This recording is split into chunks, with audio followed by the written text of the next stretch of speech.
Welcome to our bold analysis, ladies and gentlemen.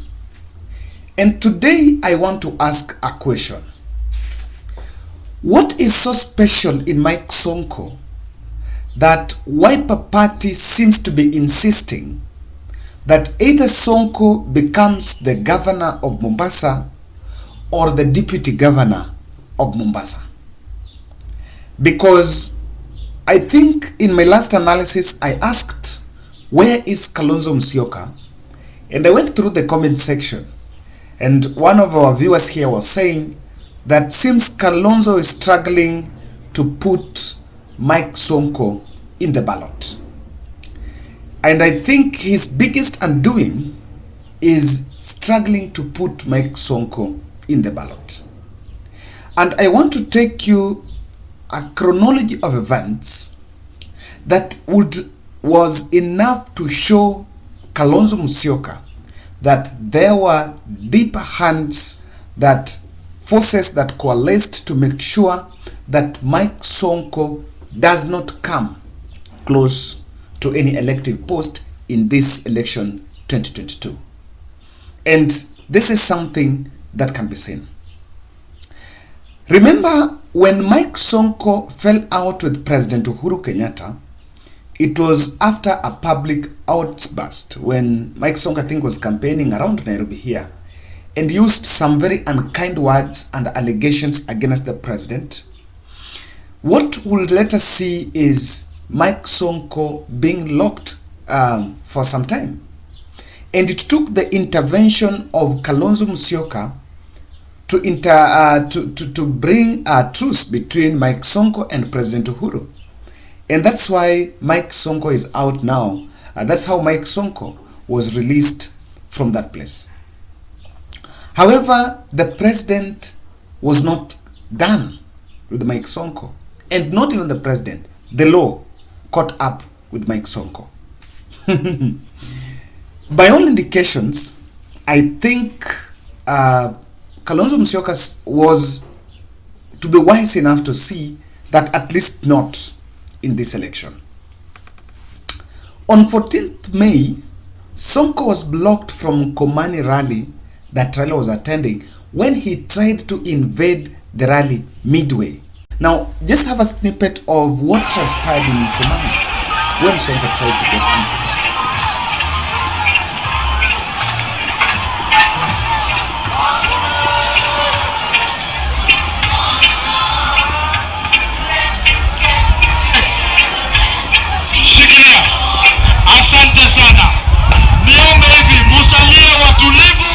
Wananchi wapendwa, musalie watulivu. Musalie watulivu. Huu mkutano ni mkutano wa Azimio na sisi ni watu wa amani. Na nikuhakikishie tuko na usalama wa kutosha wa polisi wa... Now, those were very unfortunate events. And as that was going on, there was a kid, Sonko was trying to challenge his impeachment in the High Court. But the boss, the head of judiciary, Martha Koome, appeared in a radio interview in Spice FM and made a public pronouncement that once impeached, that impeachment stands. I am not a lawyer. I just want to quote what CJ Koome quoted. And Koome is the head of judiciary.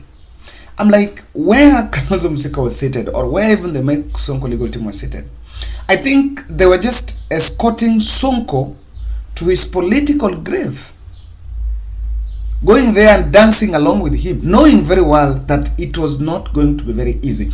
I wanted to just get a bite of Martha Koome. ABC explaining that according to the law, the moment you appeal, it's like the judgment that had been delivered is lifted and you are now innocent until proven guilty again. And yet, when it comes to people who've been impeached, from where I sit, it doesn't seem to apply, because if you're impeached, you're permanently impeached.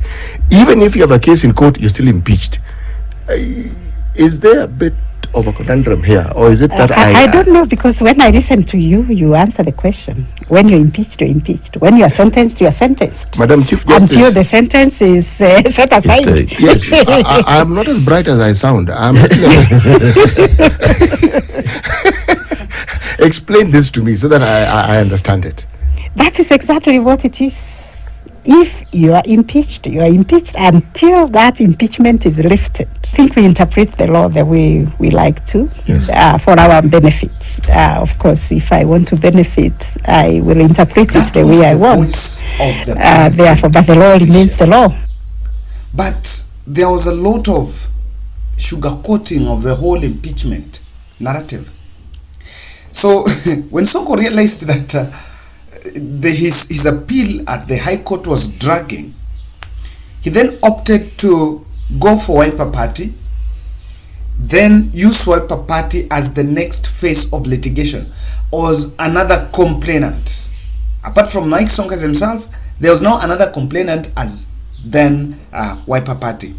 Dispute Resolution Committee at the IBC that was sitting at Supreme Court dealt Sonko another blow and stopped him. There was a dramatic moment, and so I listened to a speech. I think the moment Mike Sonko spoke at the High Court building, where he tried to document what according to him was some dramatic and maybe some behind the scene push around with the judges before his verdict was given. And he pointed out to many aspects the issue of judges and returning officers, and I want us to get that because there is a very big question that emerges from it. We served the returning officer with the direction from the Supreme Court. All the media houses were present on that material day, I remember.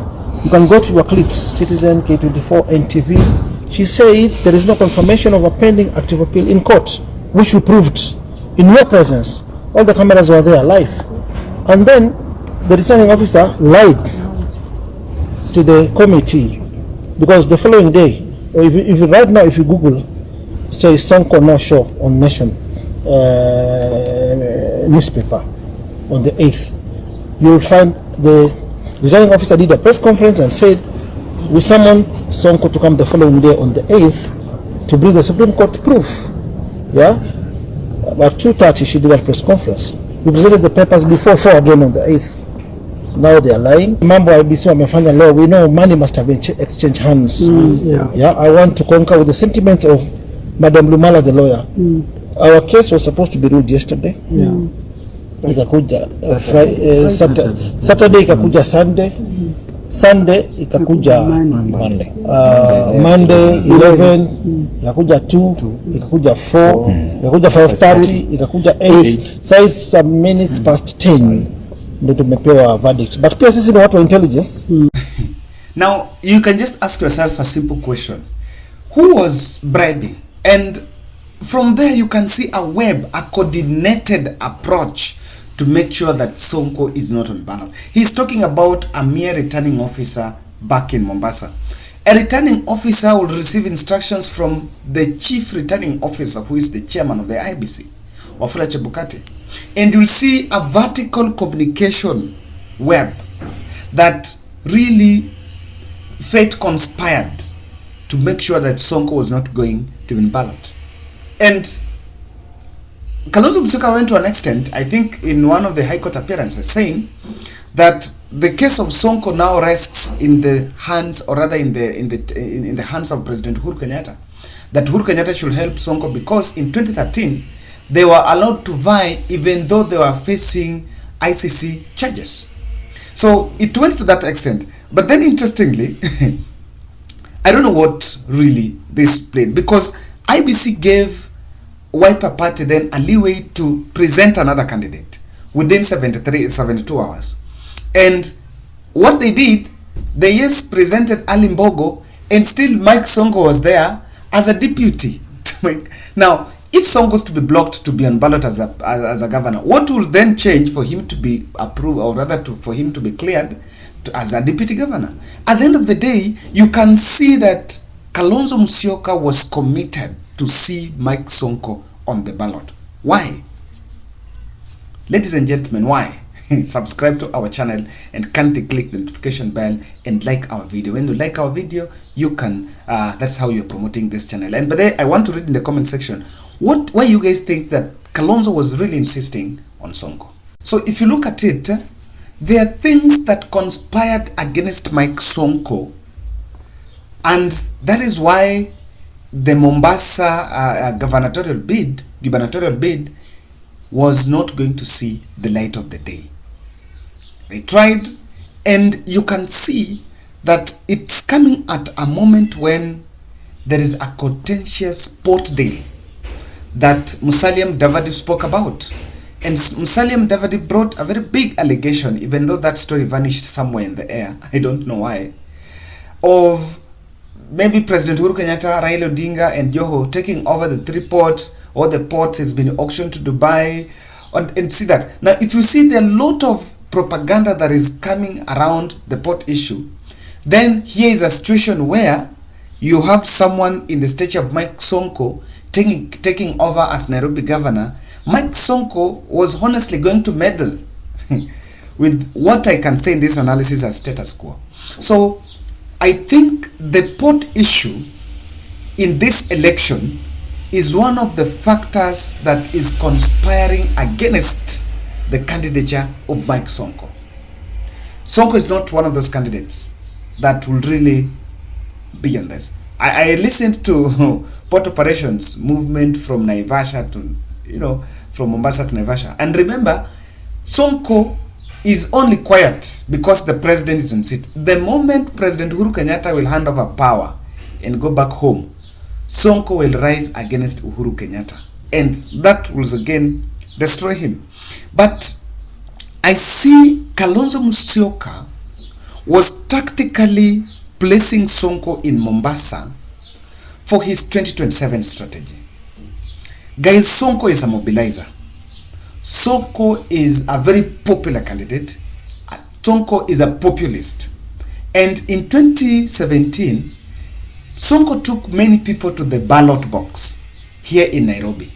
And remember, by the way, in the Kenyan history of elections, especially after devolution, there's no governor that has scooped many votes as a governor more than Mike Sonko in the history of this country. So I think Kalonzo Musyoka was saying that if Sonko could get his roots in Mombasa, and that's why he's always insisting that even if he can't be a governor, then let him be a deputy. At one point, the governor can engineer an exit of the deputy, or rather impeachment of the governor, then the deputy takes over. I think that is something that the deep state, or rather the deep state saw, and so that Mike Sonko will even still be a governor there, but they can engineer an exit, because one thing I understand is Mike Sonko understands the county government running, the impeachment, the National Assembly, all that. He understands that more than even that Alipogo.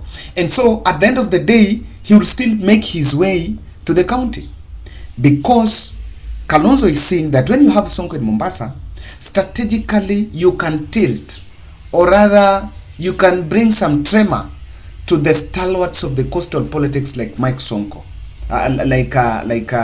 like Hassan Joho, and also Hassan Omar and Jichopevu. The only person that can really work well against those people can be Mike Sonko. But at the end of it, someone might look at Sonko as a proxy for William Ruto. Because the truth of the matter here is, if Sonko is on ballot and Hassan Omar is on ballot and the ODM candidate is on ballot, most probably maybe Sonko might win going in the middle, or even Hassan Omar might win, because Sonko and Nasir are in Azimio la Umoja. So what will happen is very easy. If you place Sonko there, then Raila Odinga goes to campaign in Mombasa. They share the same podium, both Raila and the ODM candidate, both Sonko and the ODM candidate. So they are all branded Azimio la Umoja candidates. On that, there are people who support Mike Sonko, there are people who support Raila Odinga in the coast, maybe the campus there. They might split that vote between Sonko and the ODM candidate.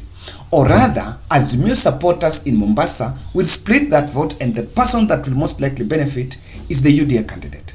And in the spirit of having one candidate in these towns, like for example in Nairobi 1, Mombasa 1, Kisii, in Nakuru 1, there was need to make sure that Sonko did not see.